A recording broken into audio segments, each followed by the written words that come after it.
आउज़ुबिल्लाहिमिनश्शैतानिर्रजीम बिस्मिल्लाहिर्रहमानिर्रहीम। रब्बिश्रह ली सदरी व यस्सिर ली अमरी वहलल उक़दतम मिन लिसानी यफ़क़हू क़ौली रब्बि ज़िदनी इल्मा। आज हम टाइम ट्रैवल पे बात करेंगे कि साइंस में एक बहुत मशहूर कंसेप्ट है टाइम ट्रैवल। टाइम ट्रैवल मतलब कि समय में सफ़र करना। क्या ऐसा पॉसिबल है कि इंसान फ्यूचर में टाइम ट्रैवल कर सकता है, या ऐसा पॉसिबल है कि इंसान अपने पास्ट में टाइम ट्रैवल कर सकता है?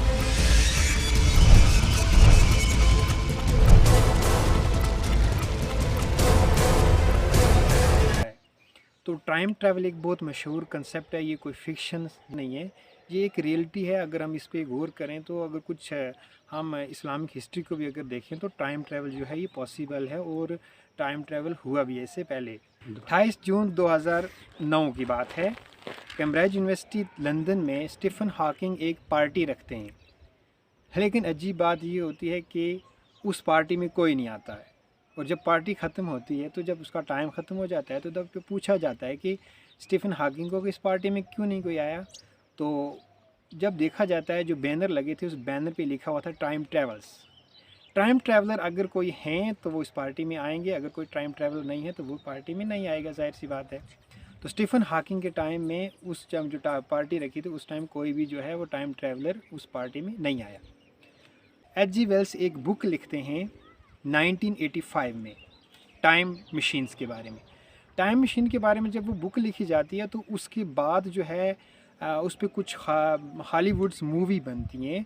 तो हॉलीवुड मूवी के अंदर दिखाया जाता है कि टाइम ट्रैवल जो है ये 2 किस्म का हो सकता है या 3 किस्म का हो सकता है। एक बताया गया कि एक होता है time instantaneous time travel, one way time travel जो है। इंटरस्टेलर मूवी जो है उसमें दिखाया गया है कि वन वे टाइम ट्रैवल कैसे होता है, कि एक इंसान जो है वो आगे फ्यूचर में जाता है तो वो फ्यूचर ही में रहता है, फिर वो अपने प्रेजेंट में नहीं आ सकता। और दूसरा होता है इंस्टेंटेनियस टाइम ट्रैवल, वो टाइम के जो एक ही वक्त में इंसान किसी अचानक से किसी अपने प्रेजेंट में चला जाए या पास्ट में चला जाए, जो दिखाया गया था प्राइमर मूवी में, जो हॉलीवुड की मूवी है 2004 में। अब इसके बाद क्या होता है कि जो प्रेजेंट टाइम में रिसर्च होती है, तो प्रेजेंट टाइम रिसर्च के बाद ये चीज़ प्रूव हो गई कि 2 टाइम ट्रैवल है जो पॉसिबल है। 2 किस्म के टाइम ट्रैवल जो हैं वो पॉसिबल हैं, जिसको एक को कहा जाता है क्रायो स्लीप। क्रायो स्लीप एक ऐसा टाइम ट्रैवल है, एक ऐसा टाइम ट्रैवल उसमें होता है कि एक इंसान को एक ऐसे इंसान की बॉडी को एक बिल्कुल कम टेम्परेचर पे रखा जाता है। जो नॉर्मली इंसान का टेम्परेचर होता है वो 37 डिग्री होता है। तो 37 डिग्री से कम टेम्परेचर पे जब बॉडी रखते हो, जाहिर सी बात है तो इंसान की डेथ भी उस पर हो सकती है। लेकिन एक ऐसी कुछ स्टेटिस चैम्बर होते हैं, उनके अंदर इंसान की जो बॉडी है उसको एक मिल्ड हाइपोथर्मिया स्टेज पे रखा जाता है, जिसको हाइबरनेशन कहते हैं। तो उसमें इंसान की जो जितने भी जिस्म के अंदर जितने भी केमिकल रिएक्शन हो रही होती हैं, वो सारी केमिकल रिएक्शन जो स्लो हो रही है, उससे एनर्जी कंजर्वेशन भी होती है। तो उससे एक ये आइडेंटिफाई किया जाए, उससे जो एजिंग होती है, इंसान जल्दी बूढ़ा नहीं होता। तो उससे क्या है कि इंसान जो है वो बूढ़ा नहीं होता, तो जिससे क्या होता है कि वो एक टाइम ट्रैवलर हो सकता है कि उसका जो समय है वो कम गुजरेगा एज़ कम्पेयर टू द जो अर्थ के ऊपर टाइम गुजरेगा। तो ये भी एक मतलब ज़ाहिर सी बात है, इस पर कोई यकीन नहीं करेगा क्रायो स्लीप। अभी ये तो सिर्फ एक कंसेप्ट दिया गया है, लेकिन इसको अभी तक इसको जो है प्रैक्टिकल कोई हुआ नहीं। अब इसके बाद एक बहुत मशहूर जो है वो कंसेप्ट है time travel with the speed of light. कि जिस वक्त एक इंसान स्पीड ऑफ लाइट से मूव करे, अगर ऐसा तो पॉसिबल नहीं है, लेकिन जिस वक्त इंसान स्पीड ऑफ लाइट से स्पेस में मूव करेगा, तो उस वक्त उसके लिए ज़मीन का टाइम जो है वो गुजरता रहेगा, लेकिन स्पेस में उसका टाइम जो है वो कम हो जाएगा। ये चीज़ सबसे पहले जब न्यूटन इरा ऑफ फिज़िक्स चल रही थी, तो न्यूटन ने ये कहा था कि time is constant everywhere, time जो है वो हर जगह कांस्टेंट है। लेकिन नहीं, उसके बाद आइंस्टाइन आता है। आइंस्टाइन ने कहा नहीं बाबा, ऐसा नहीं है, टाइम जो है ये चेंज हो सकता है, टाइम जो है वो कांस्टेंट नहीं है। तो ज़मीन के ऊपर टाइम कुछ और हो सकता है, दूसरे किसी प्लेनेट पे टाइम कुछ और तरीके से चलेगा। तो टाइम जो है वो कांस्टेंट नहीं है। ये चीज़ जो है ये प्रूव करी किसने? आइंस्टाइन ने।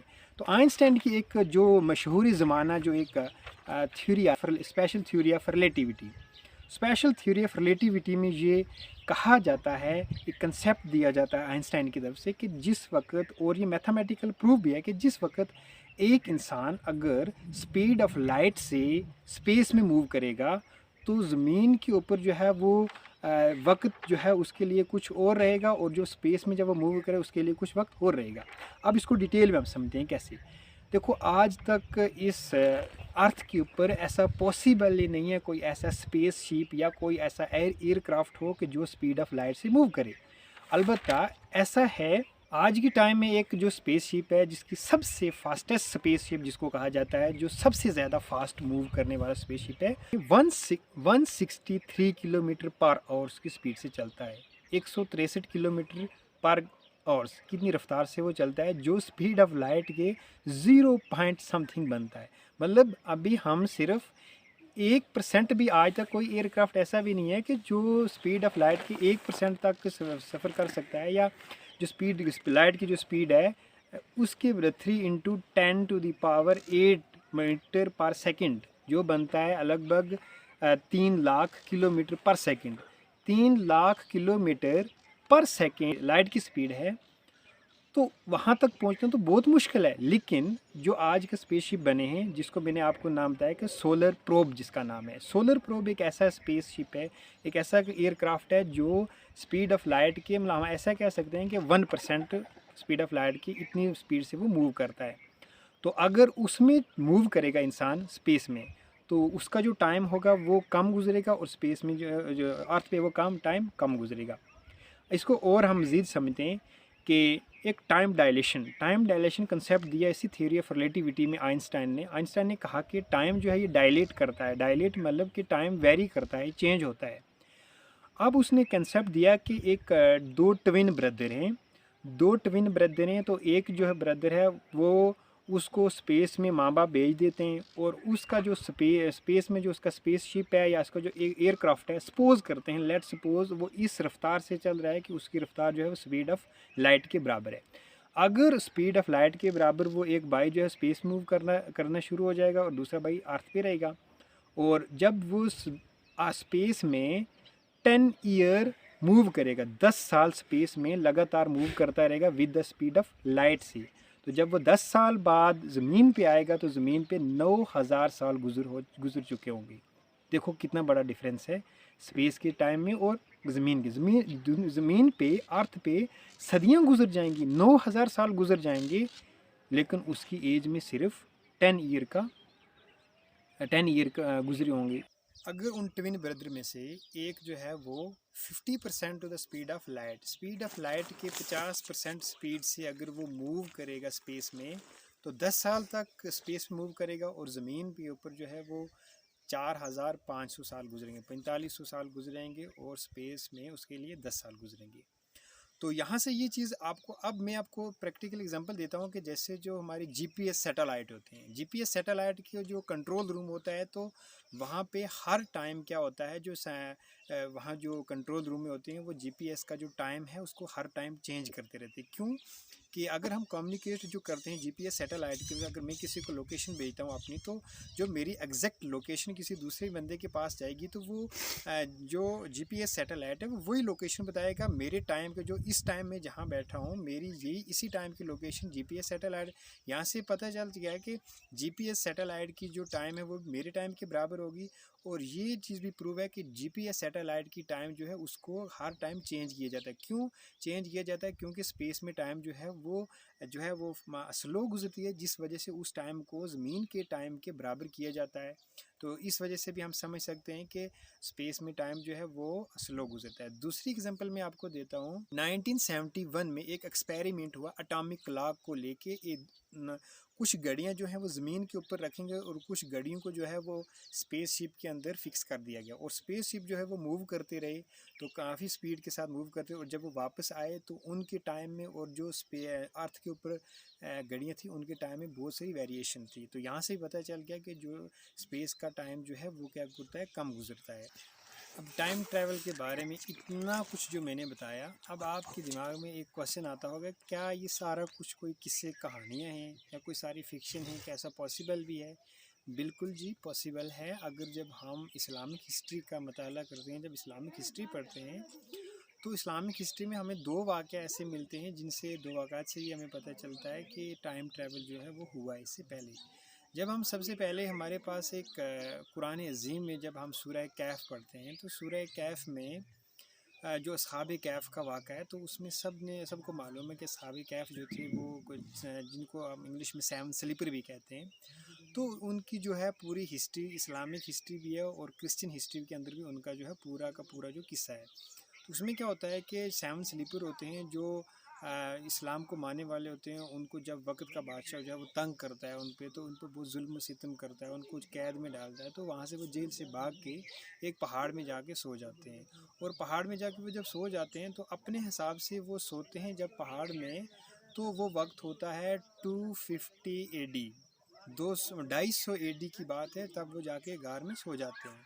और अपनी तरफ से जब वो गार में तो एक रात को सोते हैं, एक रात ही के लिए सोते हैं। जब वो वहाँ से उठते हैं गार से तो एक दूसरे को कहते हैं कि हम ज़्यादा वक्त सो गए शायद। तो एक कहता है कि हम 24 घंटे सोए, एक कहता है नहीं लगता है 12 घंटे सोए।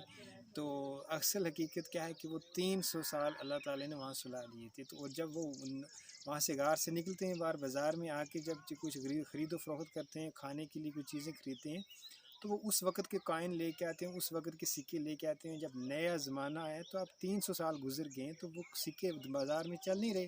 तो तब पूरी छानबीन होती है कि ये सिक्के कहाँ से लाए। तो वो कहते हैं कि हम इस तरह से गार में जाके सोए थे, हम तो 24 घंटे के बाद उठे हैं। लेकिन उनको बताया जाता है आप 24 घंटे के बाद नहीं उठे, आप 300 साल के बाद उठे हो। तो देखो, जो 250 AD में सोते हैं, 250 AD में सोते हैं और 450 AD में उठते हैं।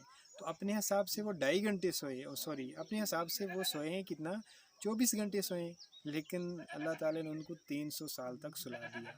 तो टाइम ट्रैवल हुआ या नहीं हुआ? मतलब 300 साल पहले ज़िंदे थे, एक ही रात में उन्होंने इतना टाइम ट्रैवल किया कि वो 300 साल आगे आ गए। उनकी एज में तो कोई फ़र्क नहीं पड़ा, उनकी तो उम्रें ऐसी ही थी, उनके जिस्म यहाँ तक कि उनके जिस्म के ऊपर कोई निशान, कोई किसी किस्म की कोई भी फ़र्क नहीं। उसके बाद हमारे पास जो एग्ज़ाम्पल है कुरान अज़ीम की, जो सूरह बनी इसराइल की पहली आयत है, सुबहानल्लज़ी असरा बिअब्दिही लैलन मिनल मस्जिदिल हराम इलल मस्जिदिल अक़सा। पाक है वो ज़ात जो ले गई अपने बंदे को मस्जिद हरम से मस्जिद अक़सा में। लैलन लफ्ज़ इस्तेमाल हुआ, लैलन के रात के एक हिस्से में मस्जिद हरम से मस्जिद अक़सा तक ले गई। अब मस्जिद हरम से मस्जिद अक़सा का जो डिस्टेंस है वो तो आपको पता है वो कितना बड़ा डिस्टेंस है। तो रात के एक छोटे से लम्हे में मस्जिद हरम से मस्जिद अक़सा तक हमारे नबी सल्लल्लाहु अलैहि वसल्लम को अल्लाह ताला मेराज करवाते हैं। और फिर मस्जिद अक़सा से लेके फिर अर्श बरी। तो मेराज जो हमारे नबी सल्लल्लाहु अलैहि वसल्लम को हुई कि ज़मीन के ऊपर सिर्फ़ एक लम्हा, एक थोड़ा सा टाइम गुजरा, उस थोड़े से टाइम में अल्लाह ताला ने पूरी दुनिया और पूरी कायनात की सैर हमारे नबी सल्लल्लाहु अलैहि वसल्लम को करवा दी। तो यहाँ से पता चलता है कि वो किस तरह से हुई कि हम हदीसों में आता है कि बुराक उनकी जो थी वो सवारी थी। तो बुराक का जब हम लफ्ज़ी मायने जानते हैं तो बर्क से निकलता है, बर्क होता है रोशनी, तो बुराक होता है रोशनी की जमा। तो मतलब मल्टीपल स्पीड ऑफ लाइट। अगर स्पीड ऑफ लाइट से कोई इंसान सफ़र करता है, आइंस्टाइन कहता है कि जो इंसान स्पीड ऑफ लाइट से सफ़र करता है तो उसके लिए ज़मीन का टाइम जो है, ज़मीन पे सदियाँ गुजर जाती हैं और उसका टाइम बहुत कम, उसके लिए बहुत कम टाइम होता है। और जब मल्टीपल स्पीड ऑफ लाइट से कोई इंसान ट्रैवल करेगा तो यहाँ का जो टाइम है वो क्या हो गया, कंट्रैक्ट हो गया, और बाकी वाला जो स्पेस का टाइम वो एक्सपेंड हो गया। तो जो नबी सल्लल्लाहु अलैहि वसल्लम की जो उस वक्त जो स्पीड थी, जिस स्पीड के साथ उन्होंने सफ़र किया, तो वो बुराक की थी। बुराक होता है रोशनी। तो मल्टीपल स्पीड ऑफ लाइट से, तो एक स्पीड ऑफ लाइट 3 × 10⁸ मीटर पर सेकेंड है। तो मल्टीपल स्पीड ऑफ लाइट क्या होगी? तो 2 एग्जांपल मैंने आपको बताया दी इस्लामिक हिस्ट्री से कि टाइम ट्रैवल जो है वो हुआ है और टाइम ट्रैवल पॉसिबल है। तो अब वक्त के साथ साथ अब रिसर्च हो रही है, ऐसे स्पेसशिप बन रहे हैं, जब तक क़यामत होती मे भी ऐसा हो कि कोई ऐसा स्पेसशिप आ जाए कि जो विद स्पीड ऑफ लाइट तो पॉसिबल नहीं है, कम से come with the speed of light के 20% या 30% इतना ट्रैवल कर सके। तो मे भी आने वाले टाइम में हम ना हो तो हमारे जो आगे आने वाली नस्लें उनमें से कोई टाइम ट्रैवल कर सके।